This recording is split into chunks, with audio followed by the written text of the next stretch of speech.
Hi there, everybody. It's Sunday evening. You know what that means. It's region weather live time. I almost forgot the last word. I was like, update? What?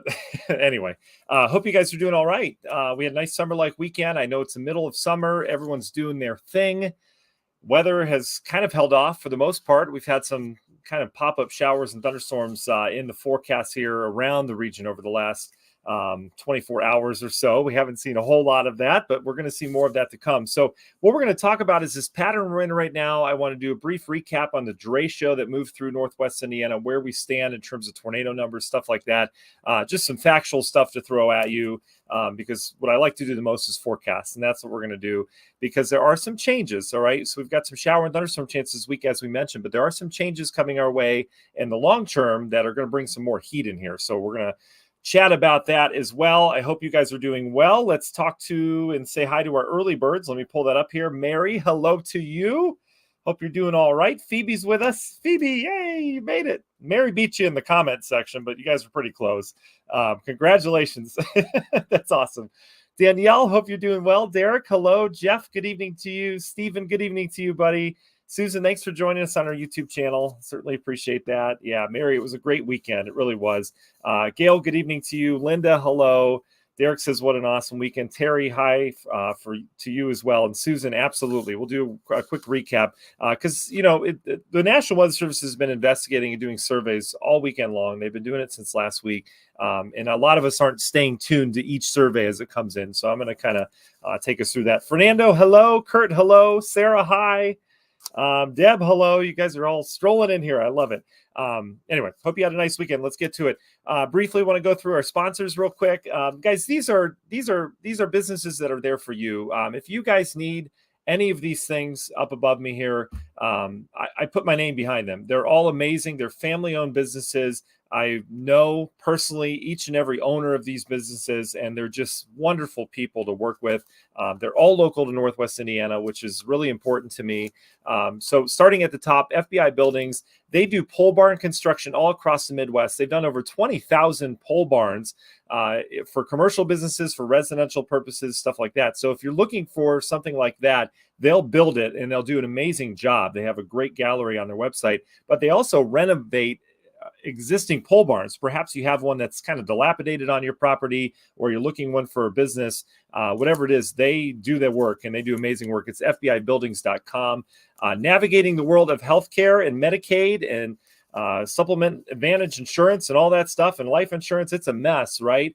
Thank goodness we have someone who knows how to navigate that and to cut out the weeds, the stuff that you don't need with that.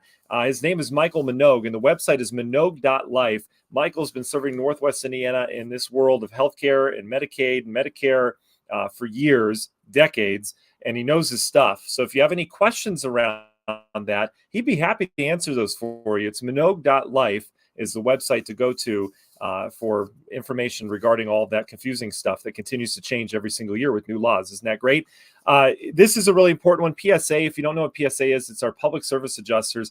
Guys, if you had any damage and you had to file an insurance claim with these storms that rolled through, make sure you get on their website. It's publicserviceadjusters.com. All right.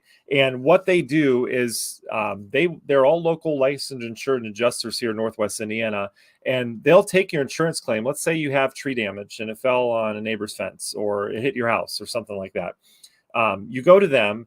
They'll come over, take pictures. They'll handle the claim from start to finish. You don't even need to contact your insurance agency. They'll do all that for you, and they'll get you the money that you need versus the money that the insurance company thinks you need for it. They're kind of the go-between, and it's a win-win. 5-star reviews across the board. It's publicserviceadjusting.com. I think I said adjusters. It's publicserviceadjusting.com, all local to Northwest Indiana. Below that, we have Ewing Mechanical Services. They are wonderful in terms of AC repair on the flash. I had a customer that said their AC went out. It was two and a half, maybe 3 weeks ago now. It went out. They called Ewing right away. They came right out, fixed the problem. They were amazing. Customer service is great. So they're doing tune-ups right now for ACs. Maybe your AC's kind of on the fritz, not blowing out enough cold air. They'd be happy to come take a look for you, or they can install new systems as well. They've got some great deals in the middle of summer, must-go deals. It's ewingmech.com. TigerPlumbing.net. Those are our wonderful plumbers here in the region. They've been they've been with me for almost 3 years now. I just love Jeff and the crew. It's tigerplumbing.net. You can schedule on your phone, which most places you can, right? But this is super cool. You can take pictures of the problem and analyze it and send it in so that they know what the issue is before they even get to you. And they come out for free, which is awesome. They're just great people to work with, tigerplumbing.net. And finally, last but not least, Grieger's Chrysler Dodge Jeep Ram in Valparaiso. They've got Jeeps ready to go. You can take everything off that Jeep, all right? You can even use the seat heater if it's cold like it was a couple mornings ago. But the Jeeps are just awesome that are on the lot right now. And the technology is just, it blows my mind in some of these vehicles. They've got a great selection there. Grieger's Chrysler Dodge Jeep Ram in Valparaiso, right off US 30 there. All right, thanks for letting me get through those. We love our sponsors. We also love you guys. So I'm going to make this short and sweet because it is summertime, all right? And you've got stuff to do, and we've got a week to plan for, okay? So let's jump in. Here's our Derecho on radar. You've been seeing this kind of scroll behind me. Radar on the left is the reflectivity as that baby rolled in, all right? And the radar on the right is our velocity or wind radar that we use when we detect tornadoes. And I just want you to see the evolution of this. National Weather Service put together a great package on their website that has kind of the recap of all this. There's more information if you need. And again, just search National Weather Service Chicago, and you'll go to it. You'll see it at the top. They have a recap, and that's where you find this radar. But you could see as this thing came in, the bowing structure, there were multiple bows within this. And I mentioned on our live broadcast going into it that those bowing segments are where the strongest winds are. And you could see we had a bowing segment that moved right through Northwest Indiana. I mean, we got hit the hardest. I mean, there were a lot of areas that got hit hard with tornadoes, quick spin ups, but we got hit the hardest in terms of derecho winds. It's just incredible. Over 70-mile-per-hour winds. Out towards the west when this thing was going, they got hit hard too. I mean, they had winds estimated up to 100 miles per hour with this.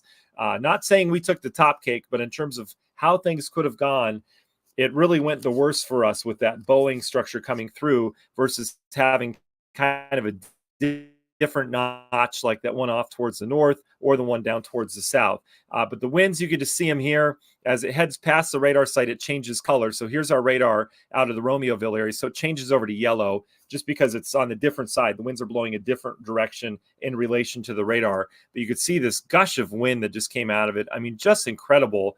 Yeah, I mean, we had, again, 70, 80-mile-per-hour winds, power outages. I know a lot of you are still dealing with cleanup from that. But thankfully, we don't have anything like that in the forecast. So in terms of tornadoes, there was an event the day before. We're not going to talk about that. That wasn't for us here locally. That's some big storms up towards Chicago. But we're up to at least 24 tornadoes with this event. And as you see here, it says it's a new daily record for the Chicago area forecast area, which takes it into Northwest Indiana. And that beats the old record of 22, which occurred twice with the June 30th 2014 double derecho. I remember that day. I remember forecasting on region weather that day. We had a derecho that moved through in the morning. We got a break. We heated up, and we had another big one roll through the afternoon. And that afternoon one was the big one that day. We had 22 tornadoes that day. Not all in Northwest Indiana. A lot of them in Northern Illinois. But it also ties the March 31st outbreak back in 23, which I also remember forecasting that as well. But you could see where the tracks were. Two main tornadoes, at least, have been surveyed here in Northwest Indiana. And one was an EF1. We posted about that earlier this week. That went through areas of Central Lake County, Cedar Lake area, went up into Porter County as well, north of Valpo. And then another one a little bit further down to the south in Southern Lake County, went through northern Jasper County as well. Those are the two that got surveyed. A lot of you still have damage. I know they're still doing surveys. At some point, I would imagine if this thing carries on 2-3 weeks with surveying and stuff like that, and this has happened in any market I've worked in, at some point, National Weather Service just says, you know what, we're done. We can go on forever with this. And what they're surveying when they go out is they're looking at the kind of damage and how strong it is and stuff like that. That determines what kind of rating the tornado gets. All right. They don't rate this, and they don't say, hey, that was a tornado while it's on, while you're looking at it on radar. They have to go out and survey the damage. And that whole enhanced Fujita scale is based on the kind of damage. So if bark is stripped off trees, we know it's a certain kind of wind speed, right? If there's ground scarring, if there's like dirt ripped up, we know it's a certain kind of wind speed. So Weather Service goes out to all these locations. They go through the entire path of the storm, and they're analyzing the kind of damage that happened along that path. Now, most of us, that saw damage saw straight line wind damage from this. All right. It wasn't a tornado. In my mind, it really doesn't matter, right? Because that straight line wind damage can be just as bad as a tornado damage, especially in this case where a lot of people just saw straight line wind damage, trees down everywhere, stuff like that. But either way, that's what the Weather Service is working on. They're not quite done yet. That's why they say at least 24 tornadoes. But that's where we stand right now in terms of the update for that. All right. Sigh of relief. Here we go. Here's our forecast. We have such a different pattern than that right now. We have a true late July pattern that's set up across the entire U.S. right now. So I want to show you kind of 30,000 foot view of what's happening in the U.S. right now. There are storms in most states, all right? And they're just everywhere. This is a true summertime pattern. There's not a lot of movement. They've had a lot of rain. That frontal boundary that went by that created that severe weather, the front that went by stalled. It went by and settled down in Tennessee, and it stalled down there. And they had a really rainy weekend from Tennessee down towards the Gulf Coast over towards the Carolinas. That's where all that moisture kind of pooled. Well, what's happening now, that front's kind of washed out. There's really not much of a frontal boundary there anymore. We also lack a strong high pressure anywhere in the country right now. So there's a general kind of troughiness taking place across much of the country. And so, yes, we enjoyed a beautiful weekend, but this low pressure or this trough that exists is allowing for bubble up showers and thunderstorms pretty much everywhere. And that happens a lot in the summertime. It's just kind of a weak flow in the atmosphere. There's not real strong high pressure to suppress things. So you get these bubble up kind of Floridian afternoon and evening, mainly showers and thunderstorms. So we've been watching some off towards the north in Wisconsin. You can see there is some movement to these down in the southeast. And overall, as we go through time, I want to show you this first because this is interesting. This is a storm prediction centers. You guys are familiar with this map. This is where we see the enhanced and the level 2 out of 4 or 2 out of 5, 3 out of 5. This is where we see all those. Look at the coverage for areas that could see thunderstorms. I don't think I've ever seen it this widespread across the country. It's really unique.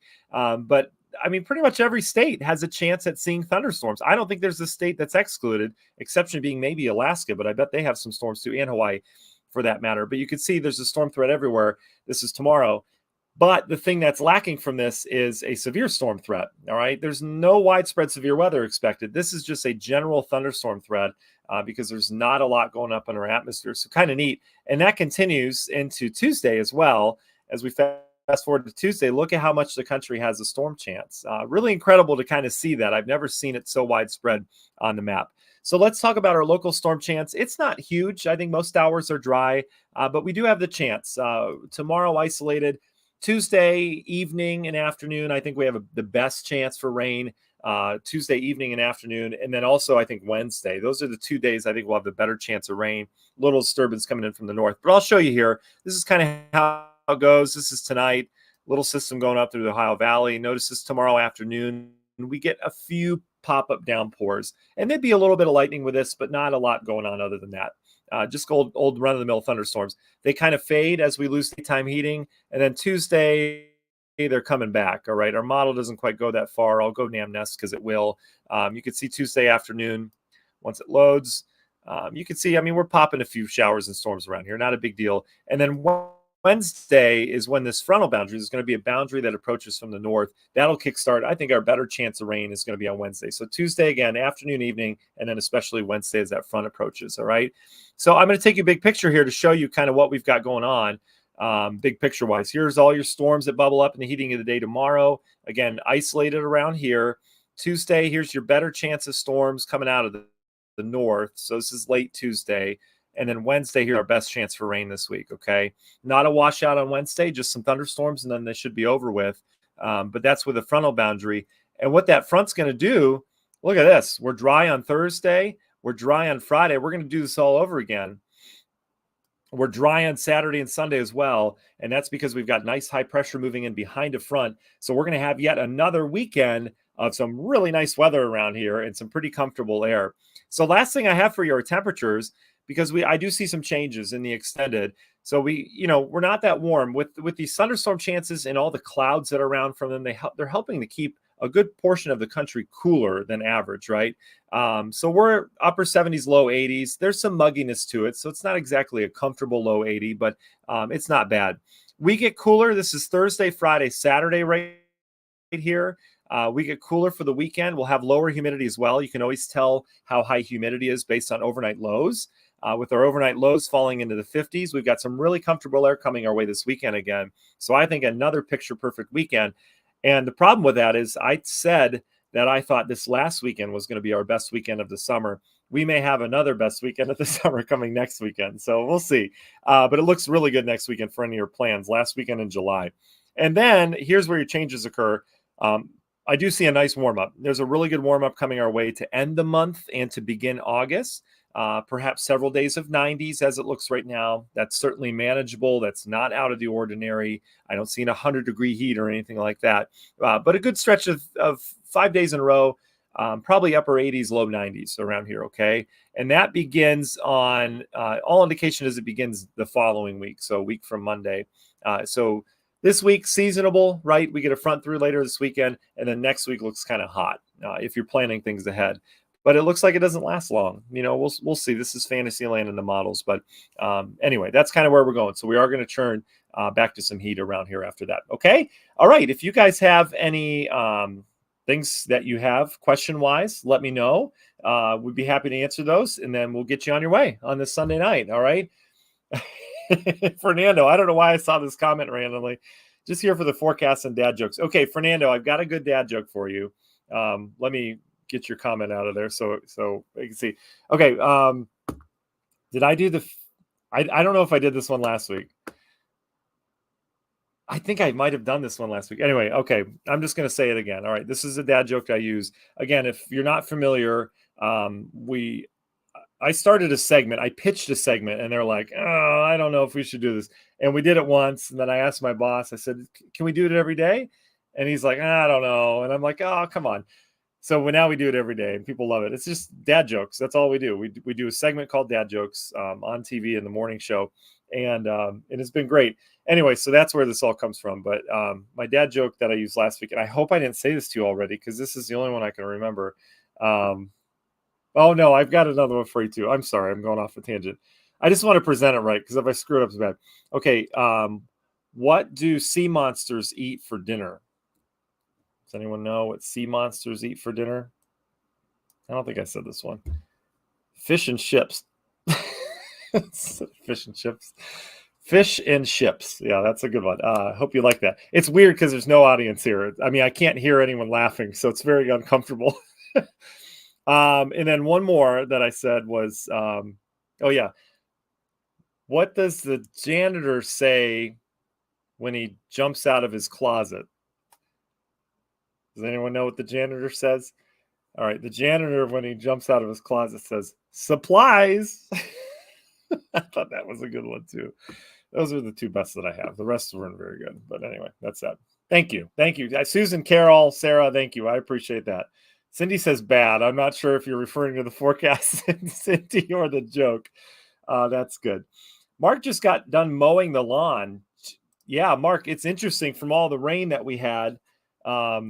A lot of us are mowing lawn again. It went dormant for a little bit. So there's that.